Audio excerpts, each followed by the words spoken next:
Inspirational है. What about you Aleem?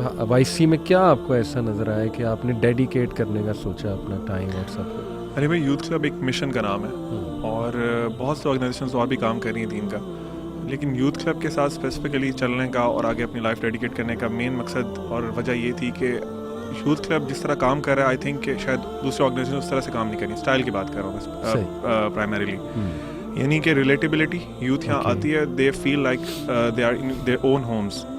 और उसके बाद ये है कि हम लोग जिस तरह जिन एरियाज़ में काम कर रहे हैं, जो हमारे टारगेट एरियाज़ हैं, हमारा टारगेट ऑडियंस है, वो मैं समझता हूँ कि बाकी ऑर्गेनाइजेशन में उस तरह से नहीं हो रहा. तो मैंने ये समझा कि जब हम ये काम कर रहे हैं और ऐसा कोई काम और कोई नहीं कर रहा, और इसकी ज़रूरत भी बहुत है आजकल. आपको पता है जिस तरह पाकिस्तान का majority of population is youth, और उनको क्या मसले मसाइल हैं.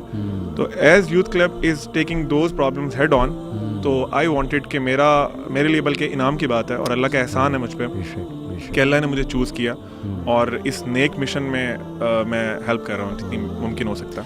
और जब आप आए वाईसी में तो ब्रदरहुड जो है वो उससे भी इंस्पायर हुए आप, यानी ये बड़ी एक ऐसी चीज़ है जो लोग पीपल वांट कि ब्रदरहुड जो है या सिस्टरहुड जो है वो मुझे लगे. अरे भाई, शुरू में जिस तरह मैंने आपको बताया, जो मेरा शुरू का एक्सपीरियंस था दीन पे आने के बाद, वो थोड़ा सा ड्राई एक्सपीरियंस था. वाईसी में आने के बाद रबी भाई बैठे हैं, he was one of those people जिनसे मैं पहले शुरू में मिला, क्योंकि ये वॉलंटियर माशाल्लाह, he is very down to earth. अल्लाह ताला जज़ाए खैर दे इनको. ये सफाई भी कर रहे होते थे वहाँ पे, और फूड के लिए भी माशाल्लाह, I think he was food manager, I don't know, लेकिन ये माशाल्लाह मैनेज कर रहे होते थे सारा कुछ.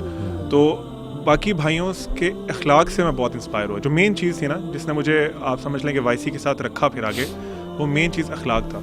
कि भाइयों का मिलना, वही वाली मैंने बात की ना कि हमें खाली सलाह के लिए कोई मकसद नहीं है, कोई इवन हमें भी नहीं था, हम भी वॉलंटियर थे, और भाई ऐसे इज्जत देते थे, ऐसे तकरीम करते थे कि पता नहीं जैसे हम अपनी फैमिली में आ गए. तो that is the most important quality जो अभी भी है यहाँ पे. जो भी आता है, हमारे पास गेस्ट रहता है, हम उसको बहुत अच्छे से बिठाते हैं, चाय वगैरह पूछते हैं, उसको बहुत अच्छे से वेलकम करते हैं. तो दैट इज़ द रीज़न मेरा ख्याल है कि YC is very different from other organization जिनसे मेरा एक्सपोजर हुआ. वेरी नाइस, माशाल्लाह जी.